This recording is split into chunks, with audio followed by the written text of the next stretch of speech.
Howdy, howdy. Okay, so we're gonna put on this electronic fuel pump today. Yeah, I'm excited to do this. I think it's gonna help out the car a lot.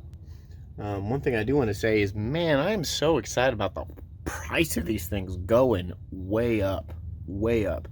I bought this thing for under $1,000, and I could easily sell it for like probably $5,000 or $6,000 right now, just the way the market is. And this is the beginning of 2024. It's going up, and it's going awesome for all of us that got in early with it. Even us fridge nose guys. Yeah, what used to be not coveted is getting more coveted. So anyway, all right, so let's take a look.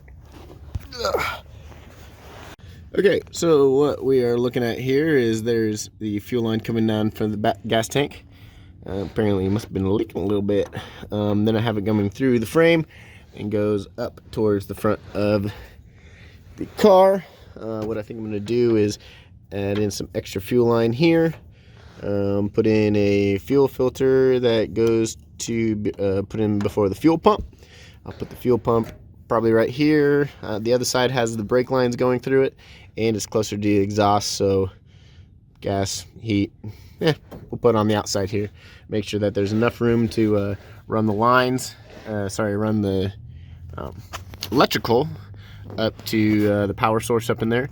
But there's plenty of space to mount the frame. Let me grab the fuel pump and turn this back around. And this very convenient unit, it'll mount very nicely right in there. Looks pretty good. Somewhere up in there that I can still fit the fuel line. Like I said, I think it'll be a little bit cramped if we shimmy, shimmy, shimmy. Shimmy, shimmy, shimmy. If we put it on this side, there's a bunch of stuff in the way. I would like to put it in here, and I think it might fit, but it will also just complicate a lot of things to try to do that. And again, being so close to the exhaust, don't need it. So we'll go ahead and stick with this on the frame. Again, we're replacing the cab and the bed, but not the frame, so this will be a good permanent solution to this. Not like this transmission bracket, whatever is going on here. Not like that.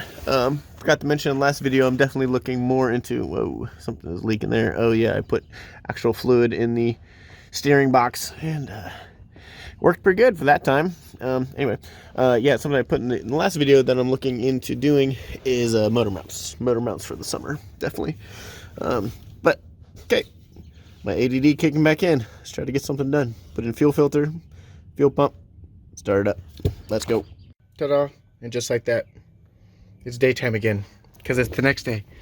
So ran out of light and ran out of resources, so I had to go get another fuel filter for the front and get some wires and stuff like that. So anyway, here's what we kind of ended up with.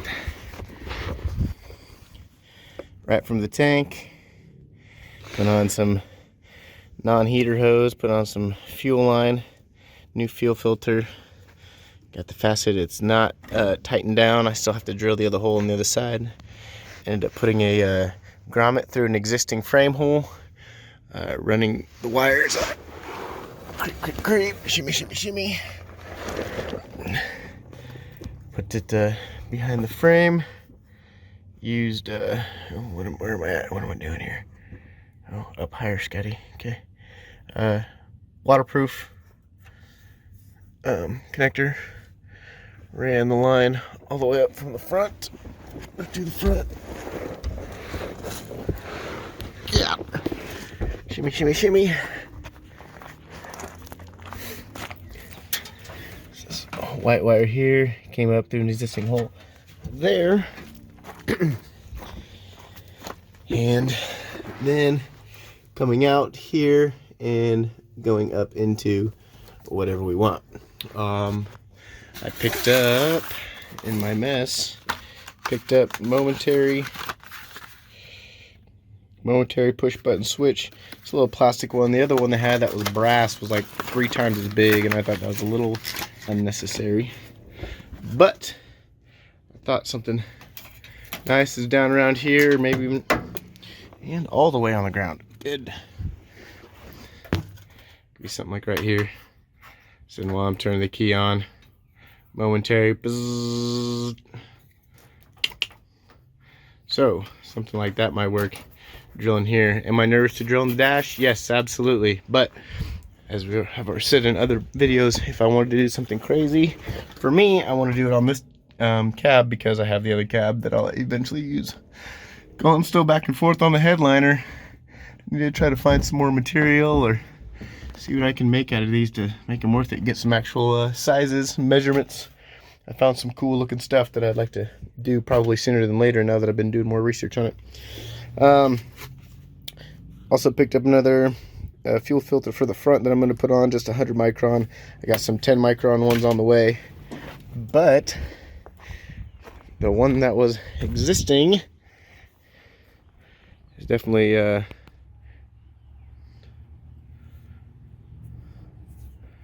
that's pretty bad.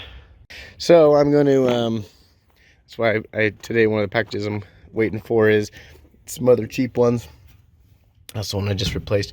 I'm gonna just put a couple of those in line just because I know that the system is not quite done. Looking into tank resealing things.